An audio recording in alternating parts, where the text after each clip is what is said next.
ಅಮ್ಮ ನಿಮಗೊಂದು ಪ್ರಶ್ನೆ ಈಗ. ನೀವು ನಮ್ಮ ವಯಸ್ಸಲ್ಲಿ ಇದ್ದಾಗ ಏನೋ ಒಂದ್ ಮಾಡ್ಬೇಕಿತ್ತು, ಅದ್ ಮಾಡಕ್ಕಾಗಿಲ್ಲ ನಿಮ್ ಕೈಯಲ್ಲಿ, ಈಗ ತುಂಬಾ ಪಶ್ಚಾತ್ತಾಪ ಪಡ್ತಾ ಇದೀರ ಅಂದ್ರೆ ಏನದು? ಅವಾಗ ತುಂಬ ಬಡಸ್ತನ, ಹಾ ಏನು ಕೆಲಸ ಮಾಡೋಕ್ ಆಗ್ತಾ ಇರ್ಲಿಲ್ಲ. ಹಾ ನಾವು ಮುಂದೆ ಓದೋದು ಬರೆಯೋದು ಏನು ಇರ್ಲಿಲ್ಲ, ಹಾ ಓದಿಸ್ಲಿಲ್ಲ ನಮ್ಮ ಅಪ್ಪ ನಮ್ಮಮ್ಮ.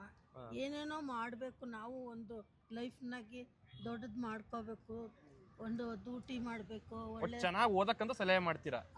ಮಾಡೋಕ್ಕಾಗ್ಲಿಲ್ವೇ, ಓದಿಸ್ಲಿಲ್ವಲ್ಲ, ಹಾ ಓದಿಸ್ಲೇ ಇಲ್ಲ ನಮ್ಮನ್ನ ಸರಿಯಾಗಿ. ಅವಾಗ ಸ್ಕೂಲ್ಗೆ ಕಳಿಸ್ತಾ ಇರ್ಲಿಲ್ಲ. ಹಾ ಹಂಗೆ ಅಂತ ಟೈಮ್ನಾಗೆ ನಾವು ಓದಬೇಕು ಅಂತ ನಮ್ಗೆ ಆಸೆ ಇತ್ತು. ಈಗ ನಮ್ ಯುವಕರಿಗೆ ನಿಮ್ ಕಡೆಯಿಂದ ಒಂದ್ ಸಲಹೆ ಏನು ಲೈಫಲ್ಲಿ ಅತಿ ಮುಖ್ಯವಾಗಿದ್ ಮಾಡ್ಲೇಬೇಕಂತದ್ದು ಏನು? ಯಾರು ನೀವು? ಹಾ, ಯುವಕರು ಏನ್ ಮಾಡ್ಲೇಬೇಕು ಲೈಫಲ್ಲಿ? ನೀವು ಚೆನ್ನಾಗಿ ದುಡಿಮೆ ಮಾಡಬೇಕು, ಮುಂದಕ್ಕೆ ಮದುವೆ ಮಾಡ್ಕೋಬೇಕು, ಒಳ್ಳೆ ಲೈಫ್ ಕೊಡ್ಬೇಕು ಹೆಂಡತಿ ಮಕ್ಕಳಿಗೆ, ಒಳ್ಳೆ ಒಂದು ಲೆವೆಲ್ ಆಗಿ ಇರಬೇಕು, ಲೈಫಲ್ಲಿ ಸೆಟ್ಲ್ ಆಗ್ಲೇಬೇಕು, ನೀವು ಚೆನ್ನಾಗಿರ್ಬೇಕು.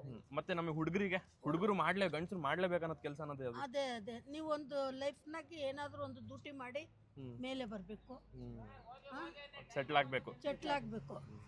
ನೀವು ನಿಮ್ಮ ಲೈಫ್ ಒಂದು ಮ್ಯಾರೇಜ್ ಆಗಿ ನಿನ್ನ ಕುಟುಂಬ, ನಿನ್ನ ಮನೆ ಮಟ್ಟ, ನಿಮ್ಮ ಮಕ್ಕಳು ಮರಿ ಮಾಡ್ಕೋಬೇಕು. ನೀವು ಆರಾಮಾಗಿ ಚೆನ್ನಾಗಿ ಲೈಫ್ನಾಗೆ ಒಂದು ಲೆವೆಲ್. ಅಮ್ಮ ಹೇಳಿದ ಮಾತು ಎಲ್ಲಾ ಮಾತಿಗೂ ತುಂಬಾ ಅರ್ಥಪೂರ್ಣ ಆಗಿದೆ. ಈ ವಿಡಿಯೋ ಕರೆಕ್ಟಾಗಿ ಕೇಳಿಸ್ಕೊಳ್ಳಿ, ನಿಜವಾಗ್ಲೂ ತುಂಬಾ ಯೂಸ್ ಆಗತ್ತೆ. ಅದೇ ಒಳ್ಳೇದಾಗಬೇಕು ಅಷ್ಟೇ, ನೀವು ಚೆನ್ನಾಗಿರ್ಬೇಕು.